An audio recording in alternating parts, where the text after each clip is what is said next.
Position में आ जाएंगे। ये एक पेड़ है, मैंने कुछ लोगों को एक कहानी कभी सुनाई होगी, है ना? ध्यान है कौन सा पेड़ है ये? जायंट सिकोया, है ना? ये पेड़ इसलिए आपको दिखा रहे हैं ताकि आप समझ पाए कि यार जिंदगी जो है ना, ये जो लाइफ है ना, इसमें ये पेड़ ही सब कुछ सिखा देता है। अगर इस पेड़ को देखें ना तो काफी कुछ सीखने के लिए मिलता है। जैव विविधता के पॉइंट ऑफ व्यू से इस पेड़ को देखें तो ये आदमी देखिए कितना छोटा नजर आ रहा है, नहीं? 260 फीट 275 फीट ऊंचा होता है, 25-26 मंजिला इमारत के बराबर ये पेड़ होता है। दुनिया के सबसे लंबे पेड़ों में से एक है जायंट सिकोआ। क्लियर है? और जीता कितने साल है? 2000-3000 साल तक। उम्र भी ज्यादा है, लंबा चौड़ा भी है ना? विशाल है ना? जीवन में यही तो बनना है, विशाल, है ना? कैसे बनेंगे? और हजारों सालों तक जीता है, यानी कि हजारों सालों तक नाम रहे। यानी कि आप जिस जिले में जाएं और काम करके जाएं तो नाम होना चाहिए ना कि यार दुर्गा शक्ति नागपाल आई थी। नहीं, आज भी गौतम बुद्ध नगर में किसी को दुर्गा शक्ति नागपाल को जानते हो? अरे वही जिसने सारे ट्रकों को बंद कर दिया था, आज भी उनका नाम याद करते हैं लोग, है ना? तो काम ऐसा करिए जो नाम याद रखा जाए।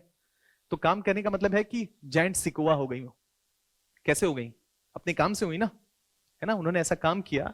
तो जायंट सिकोआ आपको ये बताना चाहते हैं कुल मिलाकर के कि अगर इस जायंट सिकोआ को देखते हैं ना तो एक बात बहुत समझ में आती है कि जो जायंट सिकोआ है इसके बीज बहुत ही छोटे होते हैं, बहुत ही बारीक होते हैं। 1 mm का साइज होता है, इतना छोटा बीज होता है और वो इतना विशाल पेड़ बन जाता है। तो कहने का ये मतलब है आपके लिए एग्जामिनेशन के पॉइंट ऑफ व्यू से किसी आइडिया को छोटा आइडिया नहीं समझेंगे। हर आइडिया के अंदर विशालतम बनने की संभावना है। हर दिन थोड़ा थोड़ा स्टेप, छोटे छोटे बेबी स्टेप्स, हर दिन थोड़ा थोड़ा सवाल करना, हर दिन डिसिप्लिन के साथ सिलेबस को कंप्लीट करना आपको ग्रैंड रिजल्ट्स देगा, बड़े रिजल्ट देगा, आपको जीवन में जायंट सिकोआ बनाएगा। तो अगले 4 महीने में आपको जीवन को विशाल करना है ना? सक्सेस को अचीव करना है। तो कुछ मत करिए, इस जायंट सिकोआ से सीखिए कि इतना विशाल कैसे हुआ। तो उसकी शुरुआत एक छोटे से बीज से हुई थी। इसका मतलब है कि हर बड़ा काम एक छोटे से स्टेप से ही शुरू होता है। अगर आपने कुछ निर्णय लिया कि ये काम जो है अगर मैं थोड़ा थोड़ा करके करता रहूं तो मैं अपने टारगेट के करीब चला जाऊंगा। मान लेते हैं कि करंट अफेयर्स पढ़ना है, 12 महीने का मैगजीन है, हर महीने में 100 पन्ने हैं, तो 12 महीने में 1200 पन्ने, यही ना कुल मिलाकर के। मान लेते हैं कि मैं 30 पन्ना डेली पढ़ूं, 30 पेजेस डेली पढ़ूं, है ना? या 25 पन्ना डेली पढ़ूं, तो 10 दिनों में 250 पन्ना, 20 दिनों में 500 पन्ना और 30 दिनों में 750 पन्ने। यानी कि मैं 1 से 1.5 महीने में जो करंट अफेयर्स के 12 महीने के मैगजीन है उसको पूरा एक बार रिवाइज कर दूंगा। दूसरी बार भी जब रिवीजन करें तो मान लेते हैं यही 1.5 महीना सपोज करते हैं, तो 3 महीने हो गए। तीसरे रिवीजन में इतना ही समय लगेगा कि कम लगेगा? इससे कम लगेगा। लेकिन सोच के देखें कि 1200 पन्ने का जो गठरी था उसकी शुरुआत एक बेबी स्टेप से हुई थी, 25 पन्ने से, और उसने कितना बड़ा परिवर्तन लाया? 3-4 बार आपको पढ़ा देगा, 3-4 बार आप रिवीजन कर लेंगे, और जैसे 3-4 बार रिवीजन किए करंट अफेयर्स के सवालों की संख्या 30 से 35 होती है, रेंज में आ जाएगा। और बहुत सारे बच्चे क्या होंगे? कंफ्यूज होंगे, कहां से पढ़े कहां से नहीं पढ़े, एक बार पढ़े बाकी नहीं पढ़े। और आप छोटे छोटे बेबी स्टेप्स उठाए जायंट सिकोआ की तरह, एक छोटा सा बीज कि यार मुझे ना थोड़ा थोड़ा करके करंट अफेयर्स पढ़ना है, और लॉन्ग टर्म में 3-4 महीनों में मैं 3 से 4 बार पढ़ लूंगा। 20-25 पन्ने पढ़ने में कितना समय लगेगा? हार्डली 1.5 से 2 घंटे। वो भी पहली बार पढ़ेंगे तो, दूसरी बार पढ़ेंगे तो और कम समय लगेगा, तीसरी बार पढ़ेंगे तो और कम समय लगेगा, और चौथी बार तो सिर्फ पन्ना पलट रहे होंगे, है कि नहीं? तो कहने का मतलब है कि जायंट सिकोआ तो यही सिखाता है, छोटे आइडिया बड़े रिजल्ट्स देते हैं। तो बेबी स्टेप्स उठाइए, छोटे छोटे टारगेट्स फिक्स करिए, बड़े टारगेट की जरूरत नहीं है, छोटे टारगेट करिए। वो टारगेट कब जायंट सिकोआ हो जाएगा आपको खुद नहीं पता चलेगा। क्लियर है? इससे एक और चीज सीखते हैं, power of positioning and luck. ये जायंट सिकोआ ऐसी जायंट सिकोआ नहीं हुआ है, ये वहां पर हुआ है। सभी बीज जायंट सिकोआ नहीं बनते, वही बीज जायंट सिकोआ बनता है जिसको धूप मिलती है, जिसको पानी मिलता है। अपने आप को धूप दीजिए, अपने आप को पानी दीजिए, अपने आप को पॉजिटिव रखिए, अपने आप को मोटिवेटेड रखिए। हर उन ऊर्जा के इर्द गिर्द रहिए जो आपको मोटिवेट करता हो, इंस्पायर करता हो। क्लियर है? जीवन में परिवर्तन जो है वो नेगेटिव थॉट से नहीं आता है, पॉजिटिव आइडिया से आता है। और जायंट सिकोआ यही बताता है कि यही बीज किसी छाया में रख दीजिए तो जायंट सिकोआ का अंकुरण नहीं हो सकता है उसका। अगर मैं एग्जामिनेशन के पॉइंट ऑफ व्यू से बात करें तो आप सही पोजीशन पे हैं विजन आईएएस के पॉइंट ऑफ व्यू से। आपके साथ न्याय कर रहा है, हर तरह से कोशिश कर रहा है कि आप इस एग्जामिनेशन में सफल हो। जो भी टेस्ट सीरीज, मिनी टेस्ट, अलग अलग टेस्ट आपके लिए बनाए गए हैं, उसका बेहतरीन तरीके से इस्तेमाल करिए। पोजिशनिंग, कि आप सही पोजीशन पे हैं, उसका यूटिलाइजेशन करिए। धूप आपकी तरफ आ रहा है, पानी आपकी तरफ आ रहा है, उसको सींचने दीजिए, वो होने दीजिए, अपने साथ उस प्रक्रिया का हिस्सा बनिए, अपने आप बेहतर होता चला जाएगा। बस उस प्रोसेस के साथ जुड़े रखिए। जॉइंट सिक्वा कुछ नहीं करता है, एक ऐसी जगह पे पहुंच जाता है बीज जहां धूप मिल रहा है, जहां आर्द्रता मिल रही, खुद बन जाता है जॉइंट सिक्वा। यानी कि आप पॉजिटिव एनर्जी ऐसे ऊर्जा के साथ या ऐसे लोकेशन पे आप हैं या ऐसे संस्थान के साथ जुड़े हुए हैं जो विभिन्न तरीके से आपको हर संभव मदद कर रहा है, आप उसका बेस्ट यूटिलाइजेशन करिए। आपको खुद नहीं पता चलेगा कि कब आप जॉइंट सिक्वा आओगे। क्लियर है? तीसरा एक और चीज इससे सीखने के लिए मिलता है, growing bigger and taller with age. जैसे जैसे उम्र बढ़ती है, 3000 साल जीता है, जैसे जैसे उम्र बढ़ती है बड़ा होता चला जाता है।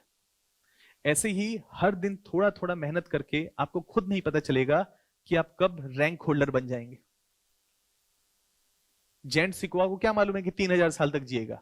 ये हर साल हर दिन अपने आप को मजबूत बनाता चला जाता है, हर दिन लगातार उस धूप के साथ, आर्द्रता के साथ जुड़ा रहता है और आने वाले 2500-3000 साल तक जीता रहता है।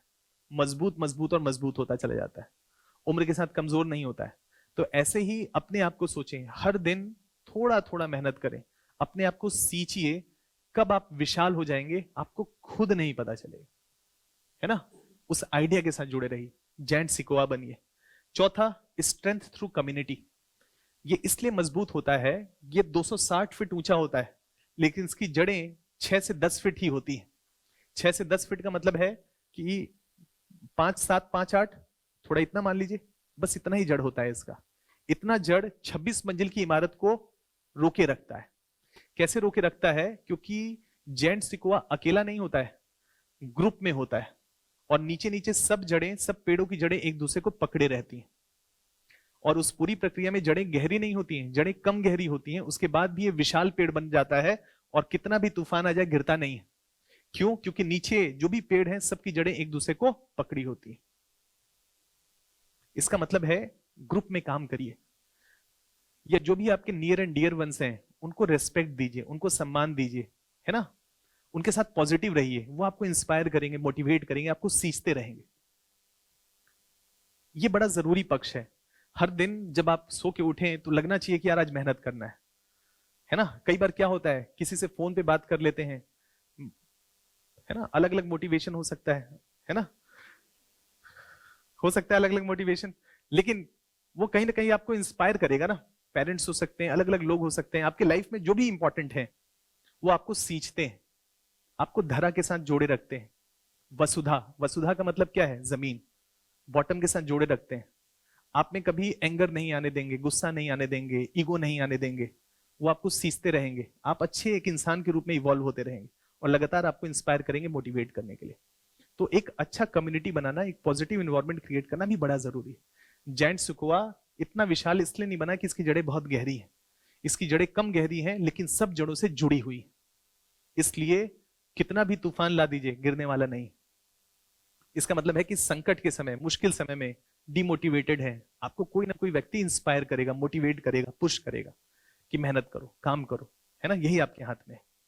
जॉइंट सिक्वा तो यही समझा रहा है, यही बता ही रहा है कि भाई मैं तो ऐसे ही खड़ा हूं, अकेले तो खड़ा रह नहीं सकता था, जुड़ करके खड़ा हूं, और जुड़ करके आने वाले 3000 साल तक खड़ा रहूंगा और दुनिया के सबसे विशालतम पेड़ के रूप में खड़ा रहूंगा, है ना? तो पावर ऑफ कम्युनिटी या पावर ऑफ जो लोग आपके साथ पॉजिटिव हैं, वो एक बड़ा ही मैजिकल इफेक्ट करते हैं जीवन में। ये भी करना बड़ा जरूरी है। तो 3-4 महीने आपने आसपास वैसी ऊर्जा को रखें जो आपको इंस्पायर करे, मोटिवेट करे, सींचे, पकड़ के रखे, आपको एक डायरेक्शन में पुश करे, है कि नहीं? और एक चीज जो है वो 5वां लेसन ये है कि ग्रोथ थ्रू फायर्स। आग जलाता है ना? सिक्वा कहता है कि मैं तो चाहता हूं आग लगे, है ना? वो कहता है कि आओ बिजली मेरे ऊपर गिरो, है ना? कहने का ये मतलब है जो ये 4 महीने इसमें अप्स एंड डाउन्स होंगे, कुछ टॉपिक ऐसे होंगे जो मजबूत होंगे, कुछ टॉपिक ऐसे होंगे जो कमजोर होंगे। जो कमजोर होंगे उसमें दिक्कत होगी ना, डिमोटिवेट होंगे, लगेगा कि यार कैसे होगा कैसे नहीं होगा, है ना? थोड़े जल्दी जल्दी में होंगे, गुस्सा भी आ रहा होगा, खींच भी आ रहा होगा, हो सकता है कि बहुत क्वेश्चन करने बैठे, अधिकतर क्वेश्चन गलत हो जाए तो नेगेटिव थॉट्स आ रहे होंगे कि कैसे होगा, कैसे सफल होऊंगा, बहुत सारी बातें आ रही होंगी, तो इसके बारे में सोचिएगा। ये पेड़ कहता है, इसने अपनी छाल को इतना मोटा कर लिया है ना कि कहता है बिजली को कि गिरो मेरे पे, है ना। ये कहता है कि मेरे मेरे ऊपर बिजली गिरो, और बिजली गिरता है तो इसको जला नहीं पाता है। ये करता क्या है कि इसके आसपास जो घास फूस उगते रहते हैं ना, वो न्यूट्रिशन के लिए कंपीट करेंगे ना इसके साथ, तो वो, है ना, तो ये वैसे क्षेत्रों का चुनाव करता है जहां पर बिजली गिरने की प्रबलता अपेक्षाकृत ज्यादा होती है। और वहां पर जब बिजली गिरता है तो नीचे के घास फूस क्या होते हैं, जल के साफ हो जाते हैं। तो न्यूट्रिशन के लिए कंपीट नहीं कर पाएंगे, तो नीचे देखिए कैसे, है ना, पूरा का पूरा खाली है कि नहीं है, घास फूस नहीं उग पाता है, जंगल में आग लगती रहती है, लेकिन इसको आग नहीं लगती। क्यों? अपने छाल को मोटा कर लिया। तो छाल को मोटा करने का मतलब यह है कि आप अपने आप को इतना मजबूत बनाएं, मेंटली टफ बनाएं कि अप्स एंड डाउन्स का फर्क नहीं पड़ना चाहिए। ये आपकी यात्रा है, इस यात्रा में पड़ाव हैं, उस पड़ाव में थकान भी है, उस पड़ाव में चिंताएं भी हैं, चुनौतियां भी हैं, अप्स एंड डाउन्स भी हैं, उससे घबराइए नहीं। ये तो हर यात्रा की यही कहानी है। किसी में थोड़ा ज्यादा होता है, किसी में थोड़ा कम होता है, किसी का संघर्ष ज्यादा होता है, किसी का संघर्ष कम होता है। इससे घबराना नहीं है। इस सिक्वाया से सोचिए कि ये तो इंतजार करता है कि संकट आए, है ना, बिजली गिरे, ताकि आसपास क्लियर हो जाए और मैं मजबूती के साथ खड़ा हूं। तो मुश्किल सिचुएशंस आपको टफ बनाती हैं। ये इतना मोटा छाल कैसे हुआ? क्योंकि उसको मालूम है कि बिजली गिरेगा। तो आप अपने आप को टफ बनाइए कि मुश्किल सिचुएशंस आएंगे, अप्स एंड डाउन्स होंगे, मैं उससे प्रभावित होने वाला नहीं हूं। मैं इसकी तरह लगातार ग्रो करता रहूंगा, ग्रो करता रहूंगा, ग्रो करता रहूंगा। मतलब लगातार अपने रास्ते में जो भी बाधाएं आएंगी उससे उभरता रहूंगा। तो अगले 3-4 महीने जो आपके पास हैं, उसमें संकट आए, अप्स एंड डाउन्स आए, उससे प्रभावित नहीं होना है। जैव विविधता का एक टॉपिक है जैंट सिकोआ, एक पेड़। यही हमको बहुत कुछ सिखा देता है लाइफ में। ये 4-5 इंपॉर्टेंट लेसन्स हैं, जरा सोच करके देखिए, इन्हीं को साध लें तो जैंट सिकोआ नहीं बन जाएंगे। और जीवन में हर कोई तो जैंट सिकोआ ही बनना चाहता है, विशाल बनना चाहता है। विशाल का मतलब कंट्रीब्यूशन करना चाहते है कि नहीं? अप्स एंड डाउन से प्रभावित नहीं होना चाहते हैं, अपने रास्ते पे फोकस्ड होना चाहते हैं, है ना। कैसे होगा? ये सिखाता है, ये तो बता रहा है ना, ये तो जीता जाता है, हमारे पास सबूत है कि कैसे हम ऐसा हो सकते हैं। तो लाइफ में हमको इन 5 बातों को आत्मसात कर लीजिए, एग्जामिनेशन आराम से क्लियर हो जाएगा। हमको तो 100 साल जीना है, इसको तो 3000 साल जीना है कि नहीं?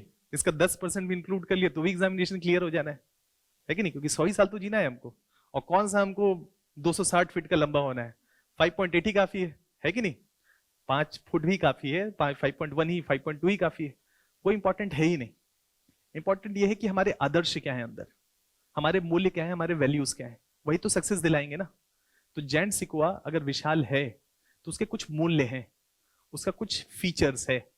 ये फीचर्स हमको अपने जीवन में आगे बढ़ने के लिए मदद करते हैं। इसको सीखिए, इसको समझिए, इसको आत्मसात करिए। और तो इस एग्जामिनेशन में कुछ है ही नहीं। करंट अफेयर्स के बारे में मैडम ने चर्चा आपके साथ किया